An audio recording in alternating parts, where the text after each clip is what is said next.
Mic बंद करके रखिए। ओम सहनाववतु सहनौ भुनक्तु सह वीर्यं करवावहै तेजस्विनावधीतमस्तु मा विद्विषावहै। ओम शांति शांति शांति।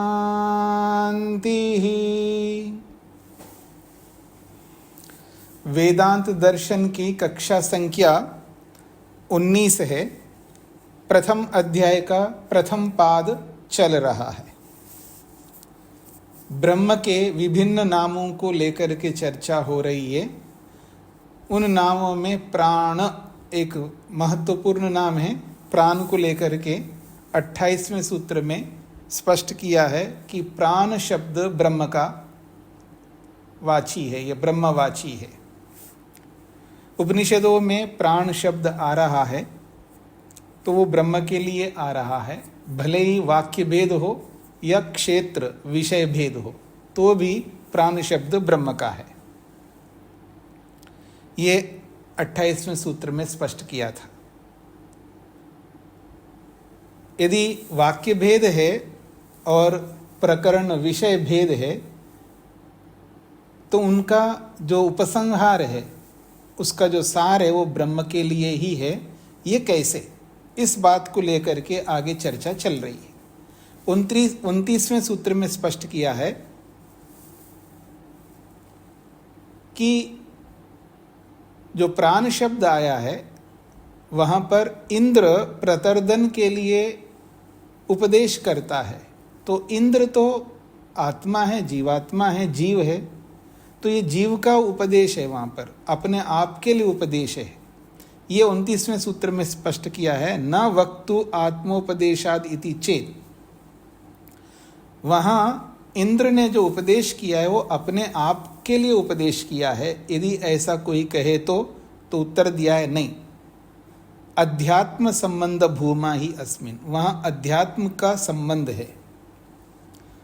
जहाँ अध्यात्म का संबंध होता है, जहाँ भक्त जब ब्रह्म से तादात्म्य को प्राप्त होता है, ब्रह्मनिष्ठ हो जाता है, तो ब्रह्म ही आत्मा के रूप में बोल रहा होता है। वहाँ पर जब आत्मा यानी योगी समाधिस्थ व्यक्ति जब ब्रह्मनिष्ठ हो जाता है, ब्रह्म के अंदर अपने आप को मग्न करता है, तब जो वो बोल रहा होता है वो वास्तव में वो नहीं बोल रहा है, ब्रह्म बोल रहा होता है। ब्रह्म को और अपने आप को अलग नहीं देखता है।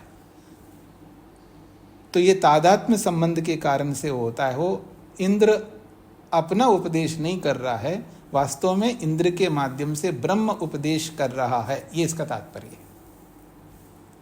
30वें सूत्र में कहा है कि ऐसा जो आप कहना चाह रहे हैं ये केवल मैं कह रहा हूँ, उपनिषद ऐसा कह रही है, ऐसा नहीं है। साक्षात शास्त्र वेद भी कहता है। शास्त्र दृष्टिया तो उपदेशो वामदेववत, शास्त्र की दृष्टि से ही वो उपदेश है। वहाँ पर वेद की दृष्टि से ही उपदेश है। जैसा कि वामदेव ने साक्षात ब्रह्म का साक्षात्कार करके बोलता है कि अहम मनु अभवम अहम सूर्यः, इस तरह का। अब 31वें सूत्र में यह स्पष्ट किया है प्रश्नकर्ता ने, जीव मुख्य प्राण लिंगात, जीव का और मुख्य प्राण का वह लक्षण दिखाई देते हैं। तो लक्षणों से ही लक्ष्य की सिद्धि होती है। लक्षण जो है प्रमाण होते हैं लक्ष्य को सिद्ध करने के लिए। किसी भी वस्तु के लक्षण से वस्तु का पता लगता है। तो वह जीव का लक्षण विराजमान है और मुख्य प्राण का लक्षण विराजमान है, और आप कह रहे ब्रह्म है वो।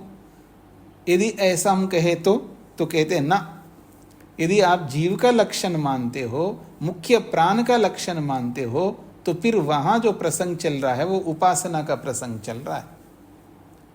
और वहाँ आप ब्रह्म को तो मान ही रहे हैं एक जगह, और दूसरे 2-3 स्थानों में जीव और मुख्य प्राण को लोगे तो उपासना, 3 की उपासना करने का प्रसंग आएगा।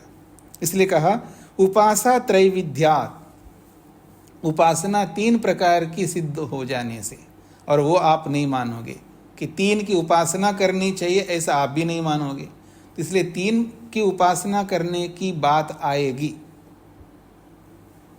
ये कह करके खंडन किया है। अब इसकी चर्चा हम कर रहे हैं इस भाष्य के माध्यम से। तो आइए, तदाश्रितत्वात् की चर्चा हम कल कर रहे थे, तो उसको आगे बढ़ाता हूं मैं। तदाश्रितत्वात् तथा च एक और बात है, तो मुख्य प्राण जीवौ अपि ब्रह्म आश्रितौ एव, वो जो मुख्य प्राण है और जीवात्मा है वो ब्रह्म के आश्रित हैं दोनों।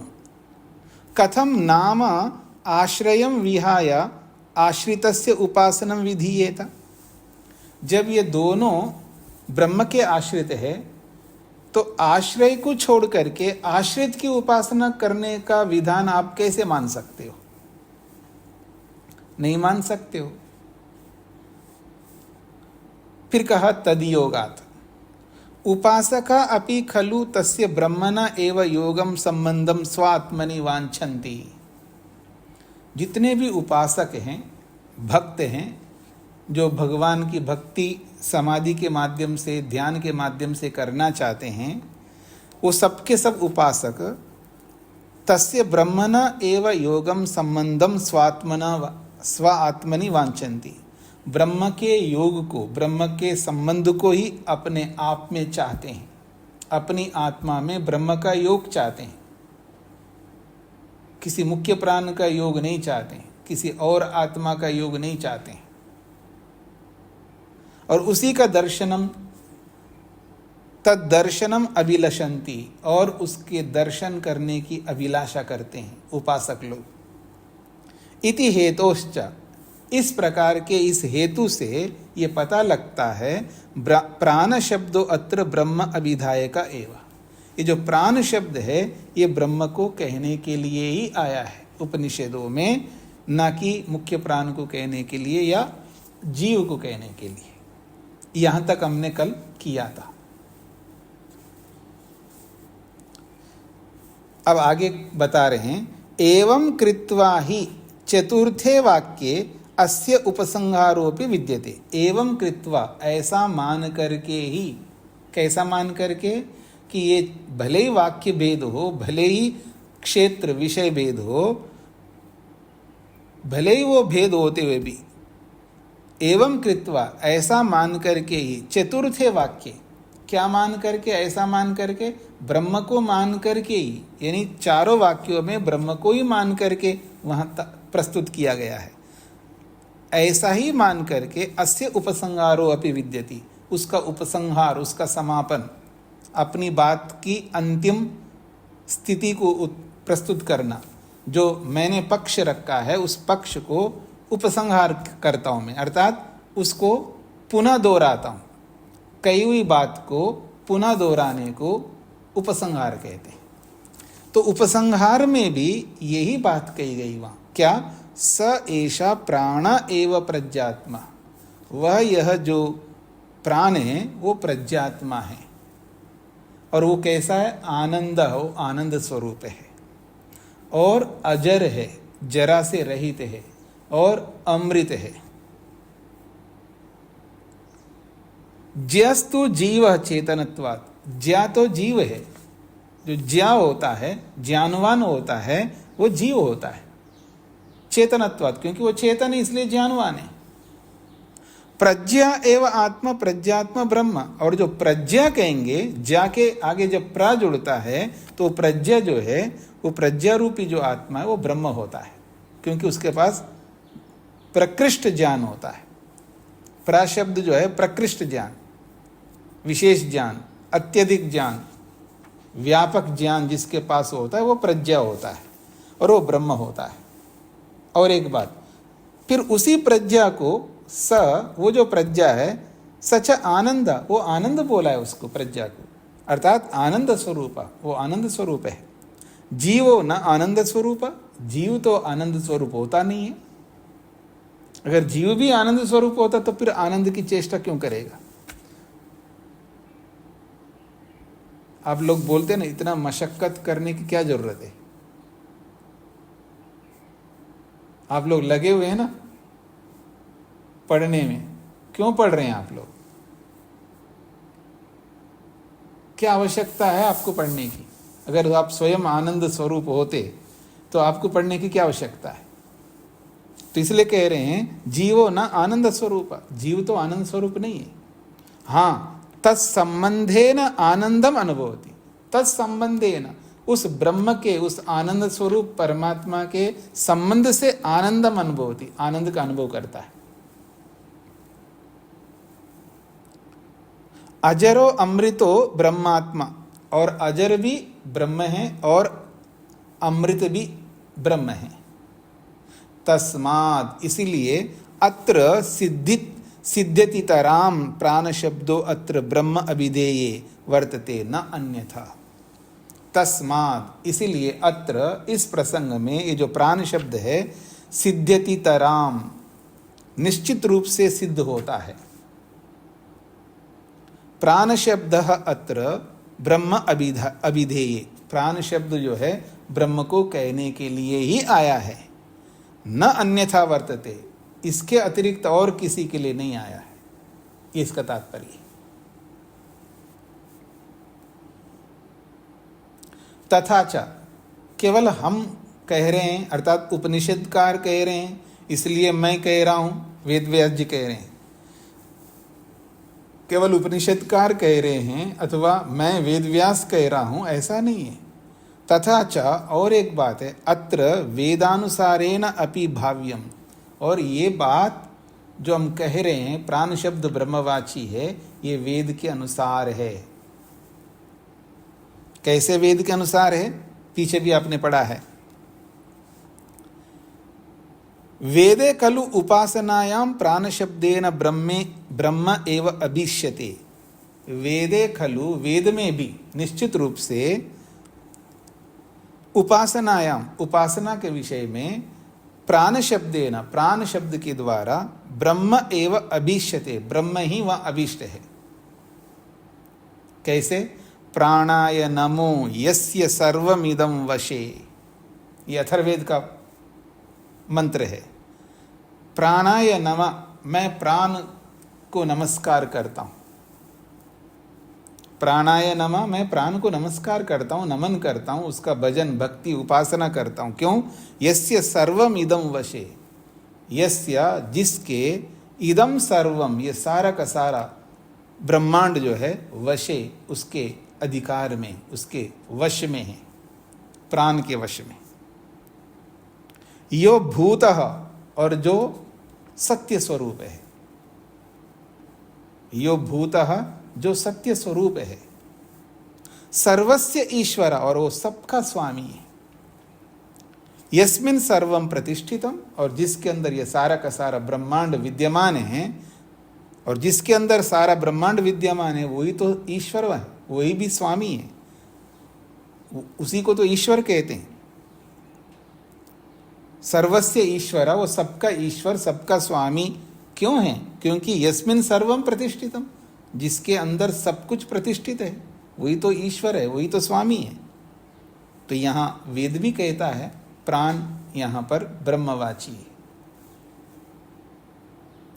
ये पूरा हो गया जी, यहाँ पर जो सूत्रकार जो कहना चाहते हैं वो पूरा हो गया है। अब आदि शंकराचार्य को लेकर के भाष्यकार ने कुछ बातें कही।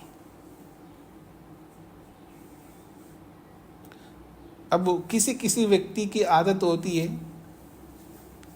दो प्रकार के लोग होते हैं दुनिया में, दो प्रकार के लोग होते हैं। एक वो व्यक्ति होता है अपनी बात करता जाता है, बस उसको अपनी बात रखनी होती है, कौन क्या है उसकी चर्चा नहीं करता है, वो अपनी बात रखता है। और कुछ ऐसे भी लोग होते हैं वो अपनी बात रखने के साथ साथ दूसरों के बारे में भी कुछ कहता रहता है।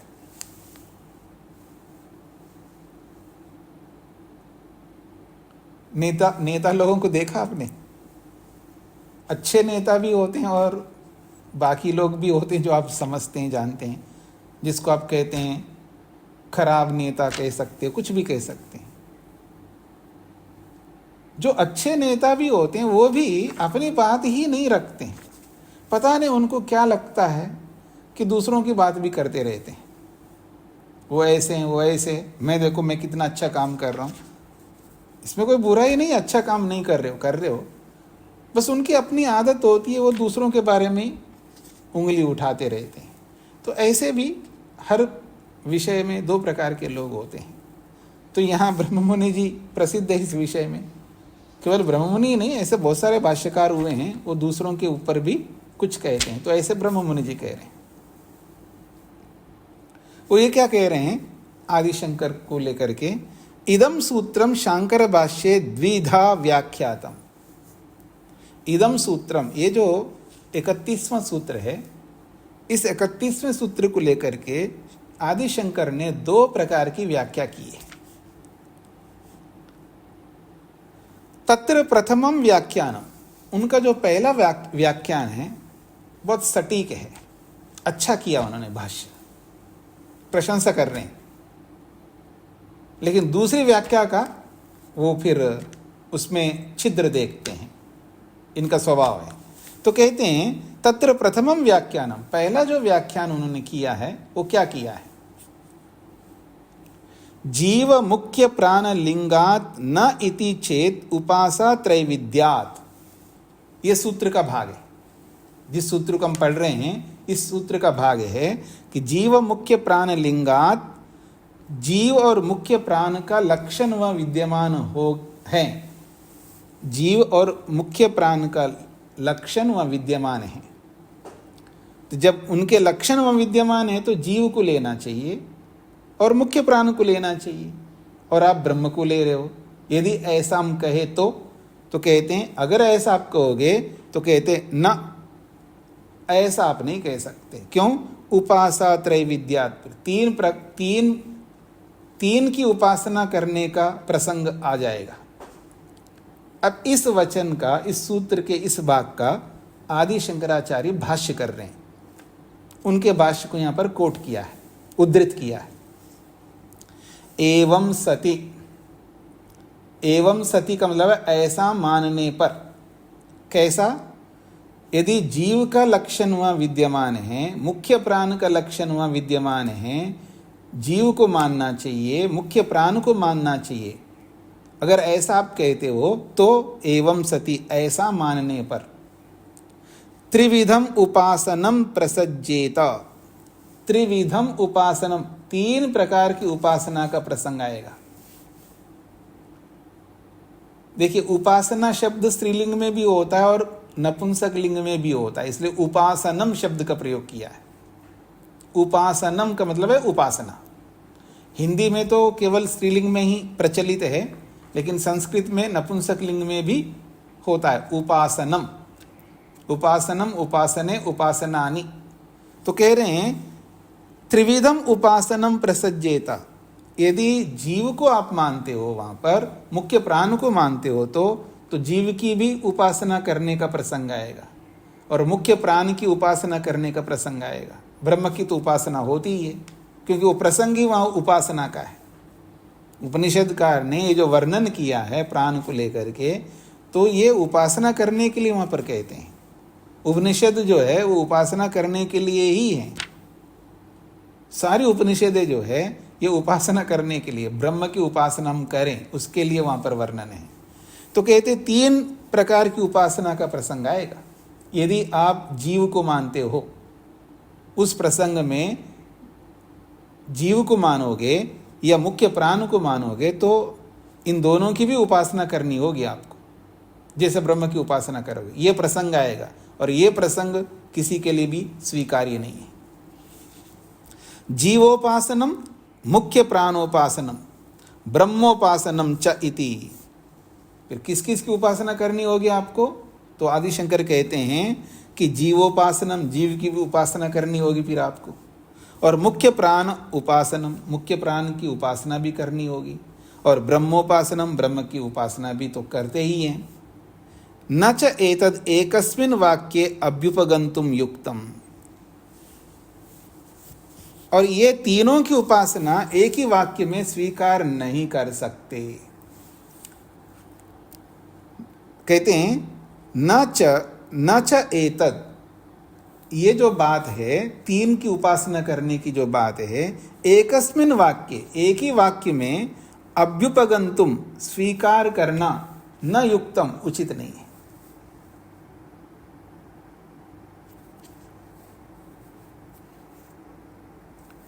क्यों एक वाक्य में तीन की उपासना का प्रसंग कैसे आएगा, उसको समझा रहे हैं कि उपक्रम उपसंहाराभ्याम ही वाक्य एकत्वम अवगम्यते। वो हेतु दे रहे हैं, उपक्रम उपसंहार, उपक्रम का मतलब है प्रारंभ, और उपसंहार कहते हैं समापन। प्रारंभ से लेकर समापन तक, इन दोनों प्रकार से प्रारंभ में जीव भी आ रहा है, आपके मत में मुख्य प्राण भी आ रहा है, और ब्रह्म भी आ रहा है। तो उपक्रम प्रारंभ और उपसंहार समापन, इन दोनों के माध्यम से वाक्य एकत्वम अवगम्यते, एक वाक्यता वहां पर विद्यमान है। उपसंहार, प्रारंभ से लेकर उपसंहार जब करते हैं तो वहां एक ही वाक्य का प्रसंग आता है।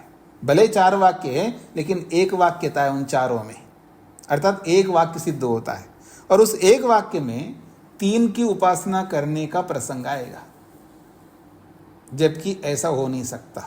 इसलिए वहाँ जीव को नहीं मानना है, वहाँ मुख्य प्राण को नहीं मानना है, प्राण शब्द से मात्र ब्रह्म को मानना चाहिए।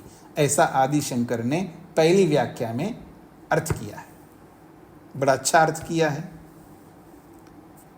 द्वितीयम व्याख्यानम, अब दूसरी व्याख्या कर रहे हैं, अथवा कह करके आदि शंकराचार्य। न उपासा त्रैविध्याद आश्रितत्वाद इह तदयोगात, सूत्र में जो वाक्य आया है, न उपासा त्रैविध्याद आश्रितत्वाद इह तदयोगात, अब इसकी व्याख्या कर रहे हैं। इत्यस्य अयम अन्यो अर्था, इस वाक्य का दूसरा अर्थ मैं आपके सामने रखता हूं। आदि शंकर कह रहे हैं, क्या कर रहे हैं अर्थ, न ब्रह्मवाक्ये अपि जीव मुख्य प्राणलिंगम विरुध्यते। ब्रह्मवाक्ये अपि, अगर ब्रह्म, उस वाक्य का अर्थ ब्रह्म भी लोगे तो भी जीव मुख्य प्राणलिंगम न विरुद्धते, जीव का और मुख्य प्राण का लक्षण आप मानोगे तो भी कोई विरोध नहीं आएगा। ब्रह्म वाक्य अपि, ब्रह्म का वाक्य मानने पर भी जो वहाँ पर जीव का और मुख्य प्राण का जो लक्षण चिन्ह वहाँ पर आ रहे हैं, भले आ रहे हों तो न विरुद्धते, कोई विरोध नहीं आएगा। कथम, क्यों नहीं आएगा विरोध? उपासा त्रैविध्यात्, 3 प्रकार की उपासना का विधान होने से।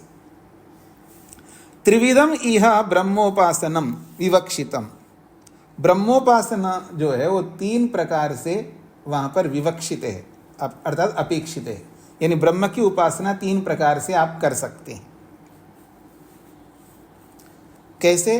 प्राणधर्मेन स्वधर्मेन च, एक तो प्राण के धर्म के माध्यम से, और एक स्वधर्मेन यानी आत्मधर्मेन, जीव धर्मेन, ऐसा उन्होंने अर्थ किया यहां पर।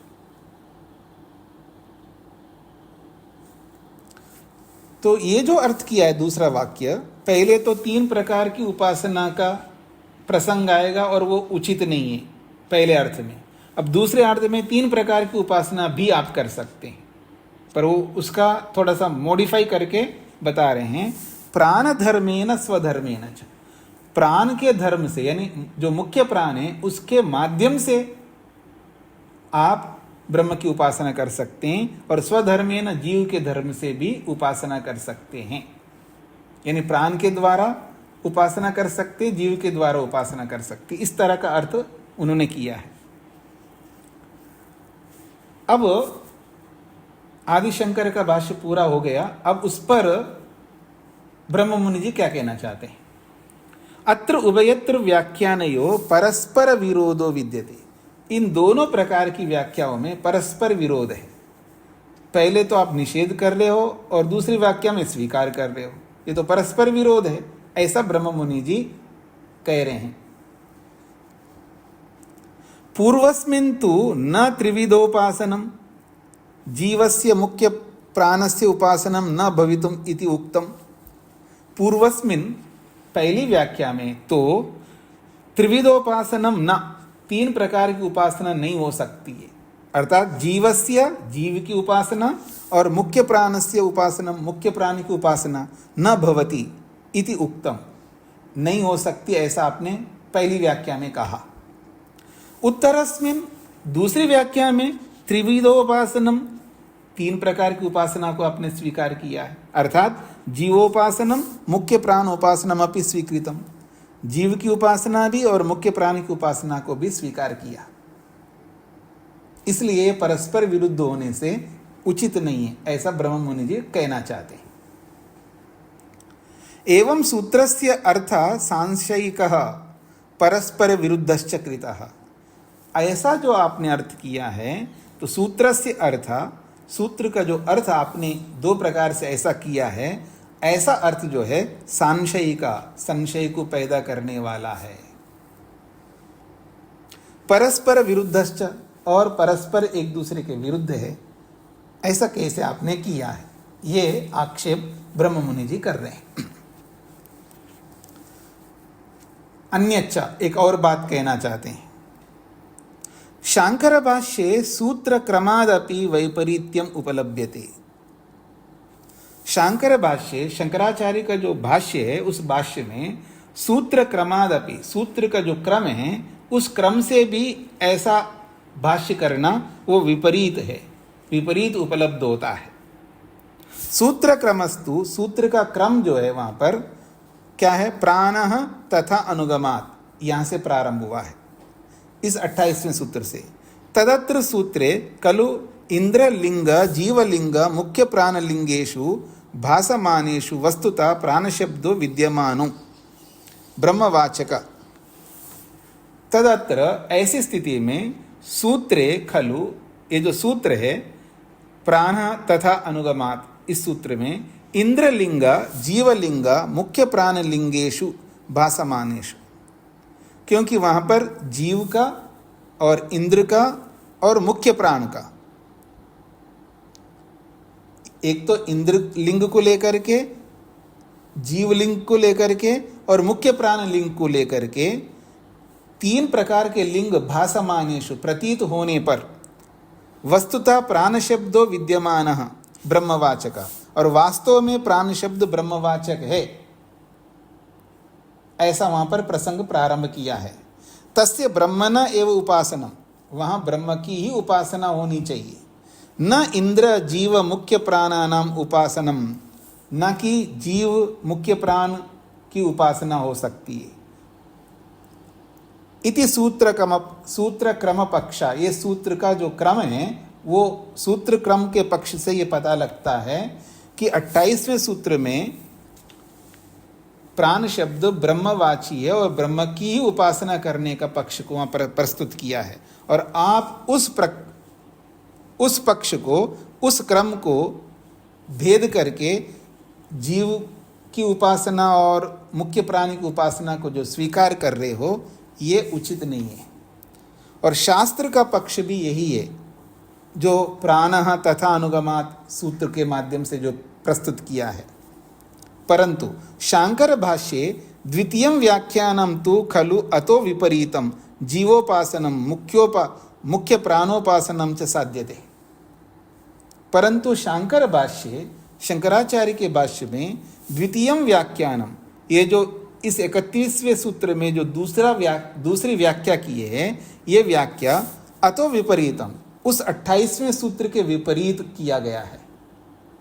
क्यों विपरीत है? क्योंकि आपने इस दूसरे व्याख्या में जीव की उपासना और मुख्य प्राण की उपासना को आप सिद्ध कर रहे हो, तदित्तम शांकर भाष्ये व्याख्यानम अयुक्तम। इस प्रकार की व्याख्या में शंकर का जो भाष्य है वो उपयुक्त नहीं है, अनुचित है।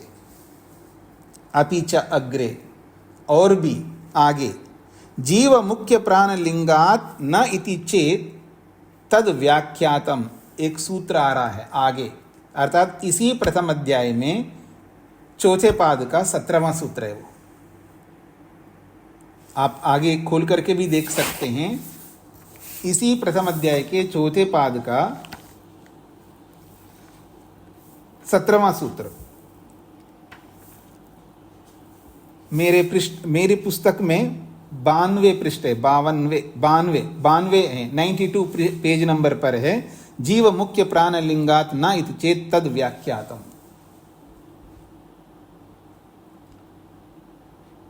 यहां पर भी महर्षि वेदव्यास जी ने जीव का लिंग और मुख्य प्राण का लिंग मानो तो कहा ना, नहीं मानना चाहिए, वो ब्रह्मवाची मानना चाहिए।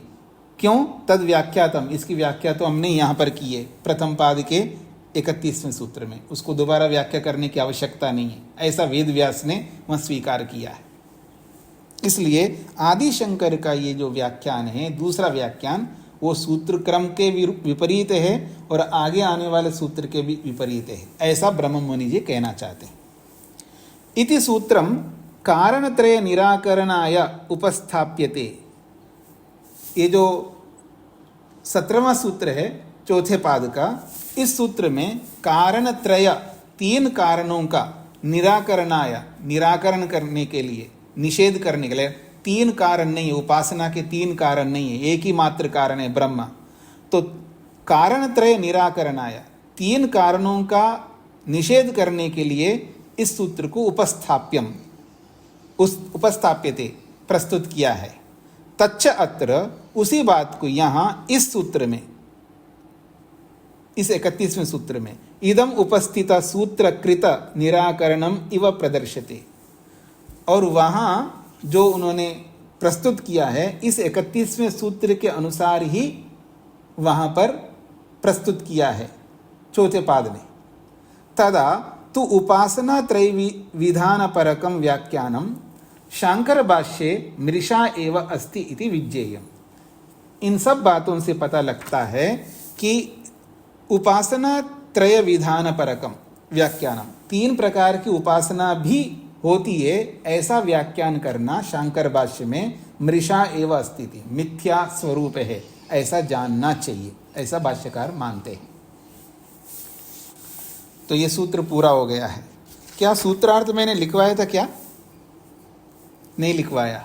पहले सूत्रार्थ लिख लीजिएगा, उसके बाद प्रश्न कर लेते हैं।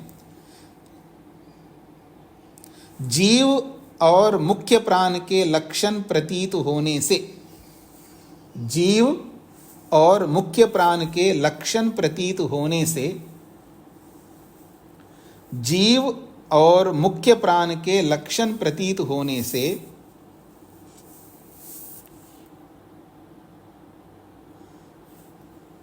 प्राण शब्द ब्रह्म का नाम नहीं है। प्राण शब्द ब्रह्म का नाम नहीं है।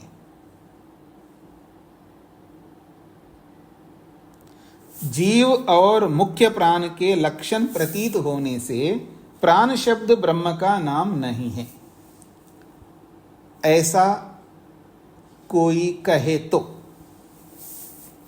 ऐसा कोई कहे तो नहीं कह सकते, ऐसा कोई कहे तो नहीं कह सकते। प्राण शब्द के बाद में बोलो स्वामी जी। बीच में मत बोलिएगा, मैं अनेक बार बोलता हूं फिर अंत में दोहराता हूं, धैर्य रखिएगा। ऐसा कहे तो नहीं कह सकते, क्योंकि, ऐसा कहे तो नहीं कह सकते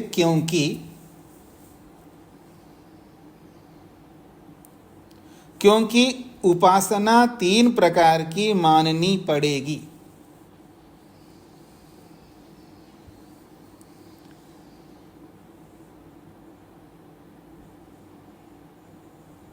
क्योंकि उपासना 3 प्रकार की माननी पड़ेगी।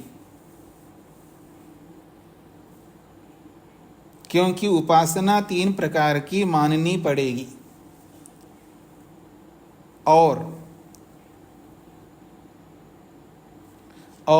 जीव व मुख्य प्राण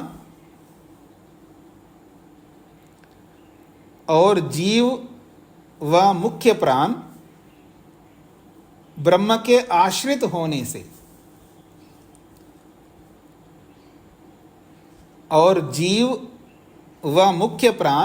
ब्रह्म के आश्रित होने से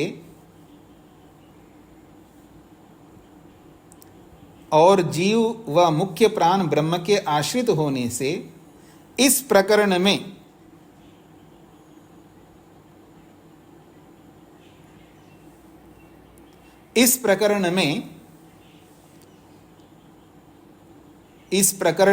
उपासक ब्रह्म का ही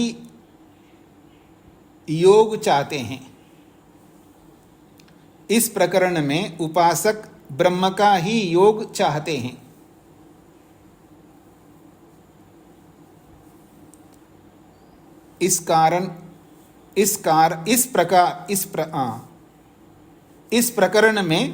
इस प्रकरण में उपासक ब्रह्म का ही योग चाहते हैं। इस प्रकरण में उपासक ब्रह्म का ही योग चाहते हैं।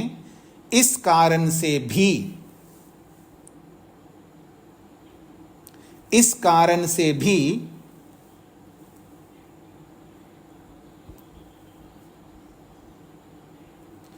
कारण से भी प्राण शब्द ब्रह्म का नाम है। इस कारण से भी प्राण शब्द ब्रह्म का नाम है। अब पूरा सूत्र का अर्थ। जीव और मुख्य प्राण के लक्षण प्रतीत होने से प्राण शब्द ब्रह्म का नाम ही है। नहीं, गलत बोला है। जीव और मुख्य प्राण के लक्षण प्रतीत होने से प्राण शब्द ब्रह्म का नाम नहीं है, ऐसा कोई कहे तो नहीं कह सकते, क्योंकि उपासना 3 प्रकार की माननी पड़ेगी और जीव व मुख्य प्राण ब्रह्म के आश्रित होने से इस प्रकरण में उपासक ब्रह्म का ही योग चाहते हैं। इस कारण से भी प्राण शब्द ब्रह्म का नाम है। एक बार और बोलता हूं। जीव और मुख्य प्राण के लक्षण प्रतीत होने से प्राण ब्रह्म का नाम नहीं है, ऐसा कोई कहे तो नहीं कह सकते, क्योंकि उपासना 3 प्रकार की माननी पड़ेगी और जीव व मुख्य प्राण ब्रह्म के आश्रित होने से इस प्रकरण में उपासक ब्रह्म का ही योग चाहते हैं। इस कारण से भी प्राण शब्द ब्रह्म का नाम है। सभी को स्पष्ट हो गया जी सूत्रार्थ? हाँ, भानु जी को क्या कहना है? नमस्ते स्वामी जी। जी स्वामी जी, शंकर भाष्य में जो प्रतिमा और 2 व्याख्या की हैं जी, तो उसमें थोड़ी भिन्नता आप थोड़ा समझाने का एक बार के दोनों में क्या भिन्नता है कि किस वजह से क्या भिन्नता है दोनों में? पहली व्याख्या में 3 प्रकार की, माइक बंद करके रखिएगा। पहली व्याख्या में 3 प्रकार की उपासना नहीं हो सकती है, ऐसा अर्थ किया है। दूसरी व्याख्या में 3 प्रकार की उपासना हो सकती है, ऐसा अर्थ किया है। तो ये परस्पर विरोध है, ये कहना चाहते हैं ब्रह्ममुनि जी।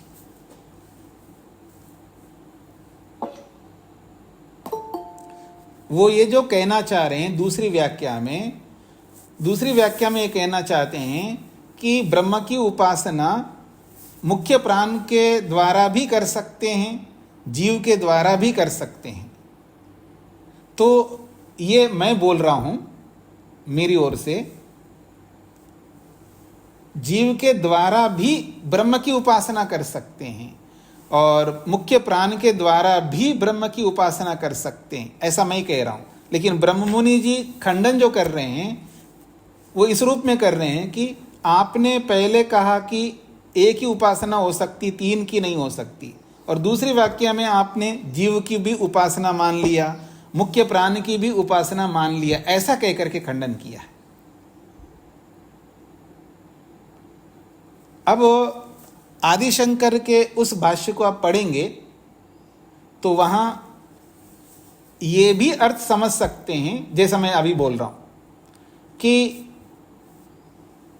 उन्होंने यहां स्पष्ट ये नहीं लिखा वहां पर कि जीव की उपासना करनी चाहिए, मुख्य प्राण की उपासना करनी चाहिए। उन्होंने शब्द लिखा है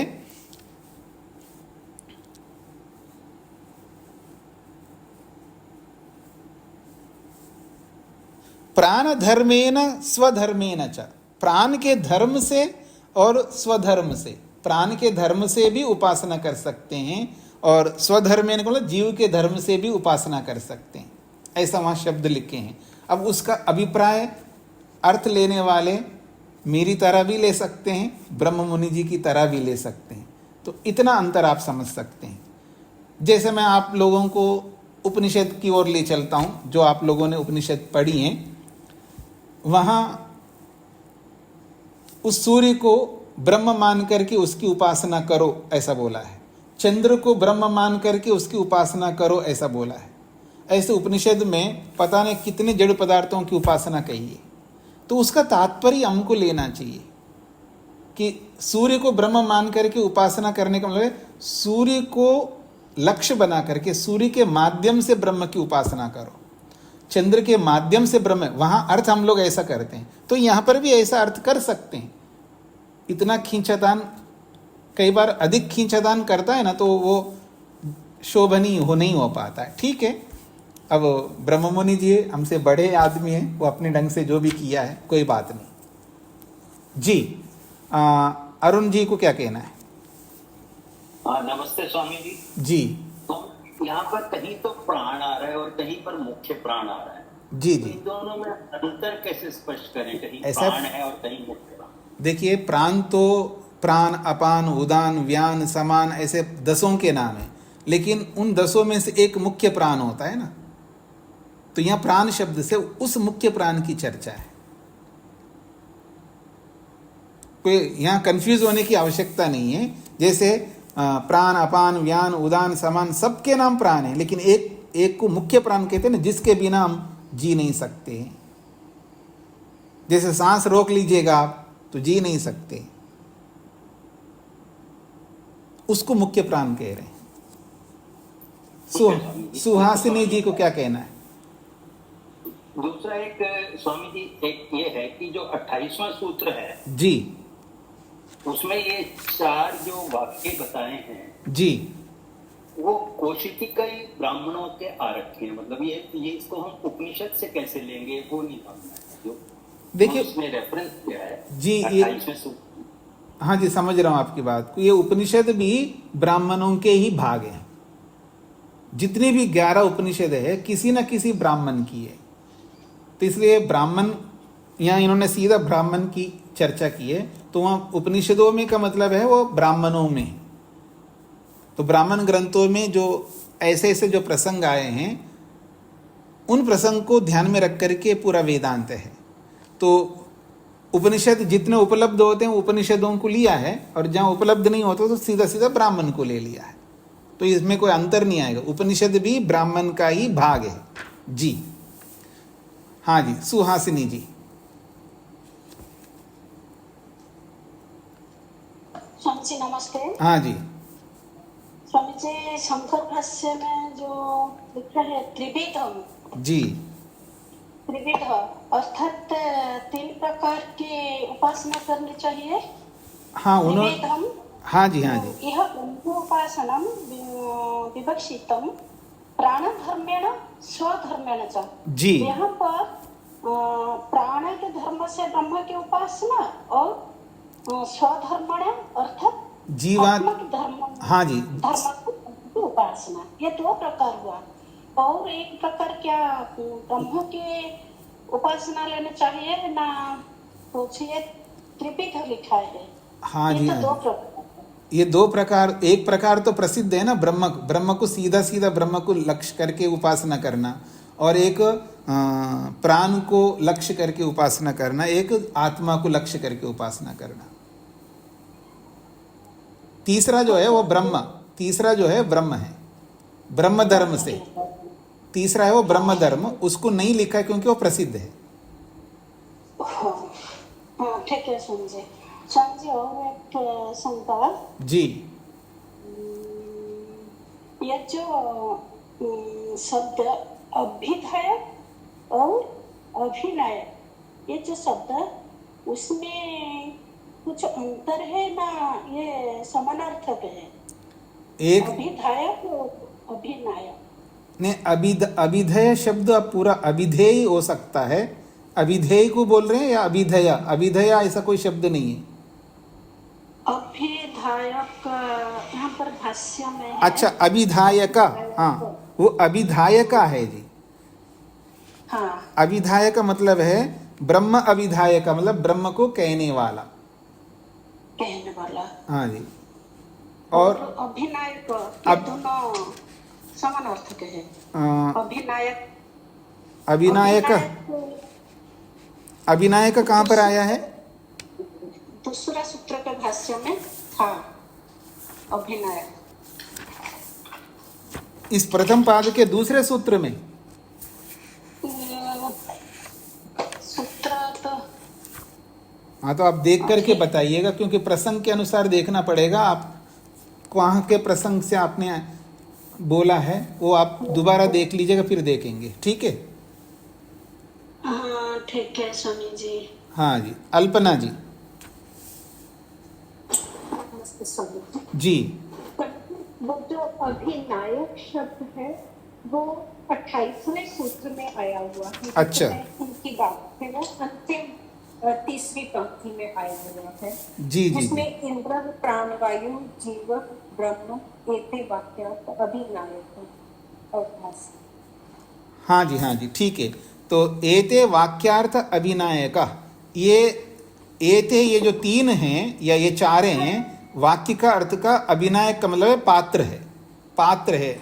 बोला था ना, अभिनायक का अर्थ है यहाँ पात्र, सूत्रधार। जैसे किसी नाटक में चार लोग हैं, चार लोगों का नाटक है, तो चारों वो अभिनायक है, अर्थात उस पात्रधारी, ऐसा आप कह सकते हैं। उस पात्र को जीने वाले को पात्रधार कहते हैं, यह पात्र अभिनायक भी कह सकते हैं, सूत्रधार भी कहते हैं, पात्रधार भी कहते हैं, अभिनायक भी कहते हैं। जी जी।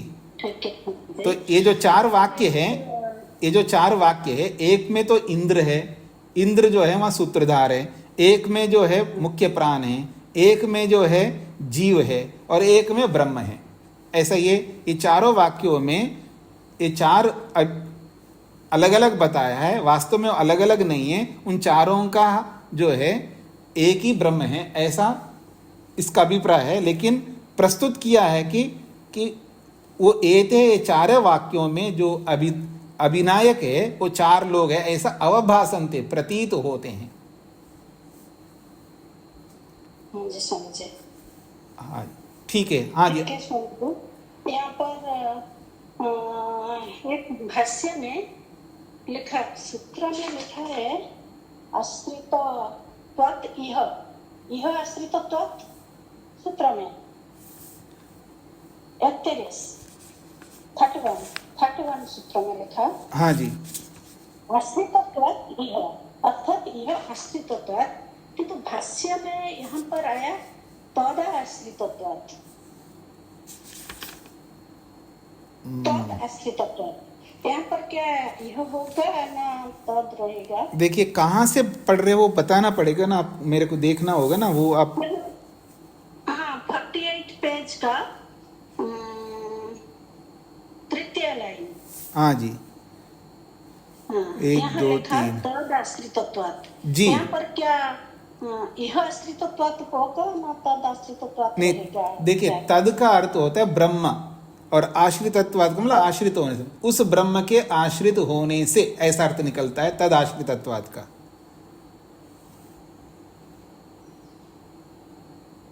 समझ में आ गया आपको? तदाश्रितत्वाद का अर्थ बताया उस ब्रह्म के आश्रित होने से। कौन?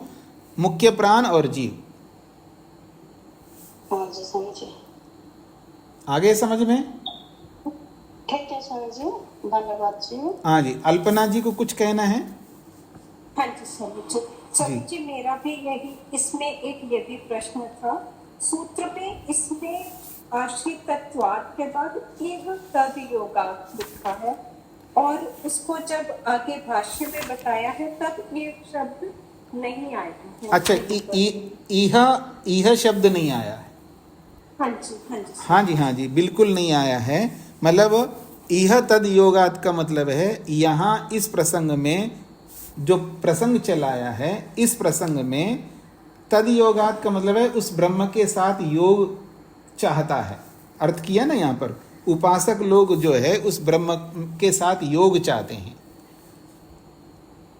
ब्रह्म में अपना योग का मतलब अपना संबंध, उपासक लोग ब्रह्म में अपना संबंध चाहते हैं, इसका तात्पर्य है। इससे पता लगता है कि यहाँ प्राण शब्द ब्रह्मवाची है।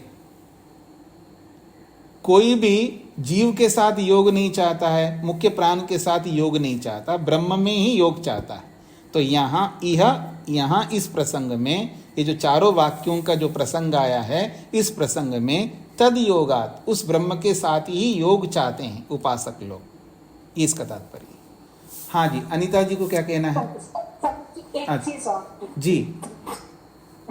स्वामी जी, जैसे ये अब इस बात का अंतिम सूत्र है, तो मैं इसमें जो शुरू में विषय सूची है उसमें अध्याय नाम विषय सारः, तो प्रथम अध्याय का वो मैं देख रही थी, तो उसमें एक पंक्ति का अर्थ जो है वो मुझे। हाँ जी, प्रथम पाद का सार है, जगत जन्मादि कृत्ये ब्रह्मणो निमित्त कारणत्वम अध्यात्म गुणवशात तस्य आनंदमयादि नाम प्रदर्शनम। ये वाला आप देख रहे हैं?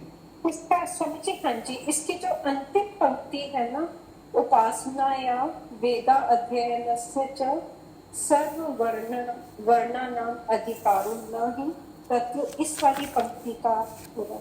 अच्छा, जी जी जी। उपासनायाः वेद अध्ययनस्य च सर्व वर्णनाम अधिकारः न हि तत्र वर्ण प्रतिबंधः चरित्र प्रतिबंधस्तु सर्ववर्णानां समानः। यहाँ ये जो बात कही है, उपासनायाः वेदाध्ययनस्य च, उपासना करने का हो और वेदों का अध्ययन करना हो, ये दोनों बातें सर्ववर्णानां अधिकार, सभी वर्णों का अधिकार है। उपासना केवल सन्यासी करता हो ऐसा नहीं है, उपासना केवल ब्राह्मण ही करता हो ऐसा नहीं है, ऐसे ही वेद का पढ़ना भी केवल ब्राह्मण ही पढ़ सकता हो ऐसा नहीं है। सभी वर्णों का अधिकार है वेद को पढ़ने का और उपासना करने का। नहीं तत्र वर्ण प्रतिबंध, इस संबंध में किसी वर्ण का प्रतिबंध नहीं है कि उपासना तुम शूद्र हो, तुम उपासना नहीं कर सकते हो, ऐसा प्रतिबंध नहीं है। अथवा तुम शूद्र हो इसलिए तुम वेद नहीं पढ़ सकते, ऐसा प्रतिबंध नहीं है। तत्र वर्ण प्रतिबंध नहीं तत्र वर्ण प्रतिबंध, किसी वर्ण का प्रतिबंध नहीं है। और नहीं चरित्र प्रतिबंध, कि तुम्हारा चरित्र ठीक नहीं इसलिए तुम भगवान की भक्ति नहीं कर सकते। ठीक है जी, वहां कोई चरित्र का प्रतिबंध नहीं है, वर्ण का प्रतिबंध नहीं है। सर्व वर्णानाम समान, सभी वर्णों के लिए समान रूप से उपासना करनी है, समान रूप से वेद अध्ययन करना है। ठीक है जी। हाँ जी, अल्पना जी ने जो प्रश्न किया है ये विषय सूची में प्रथम अध्याय का सार लिखा है, यहाँ पर सभी अध्यायों का सार लिखा है, उसको लेकर के उनका प्रश्न था। आप लोग बाद में देख सकते हैं, विषय सूची में सभी अध्यायों का विषयों के अनुसार सार दिया है। यहाँ पर वो प्रथम अध्याय का यहाँ सार दिया है, उस सार के विषय में 2 पंक्तियों को लेकर के उन्होंने चर्चा की है। ठीक है जी, तो आज इतना ही रखते हैं जी। अनीता जी को क्या पूछना था? ओम स्वामी जी प्रणाम। स्वामी जी मुझे ये पूछना था, ये जो 28वें सूत्र में हमने 4 विषय वाक्य लिए, जिसमें इनके विषय बताए इंद्र, मुख्य प्राण, जीवात्मा और ब्रह्म, तो ये जो विषय है तो ये ऐसे प्रश्नकर्ता को प्रतीत हो रहे हैं, ऐसा ही लेंगे ना? हाँ जी, ऐसा ही लेंगे, ऐसा ही होंगे जी। जी स्वामी जी। ओम शांति शांति शांति।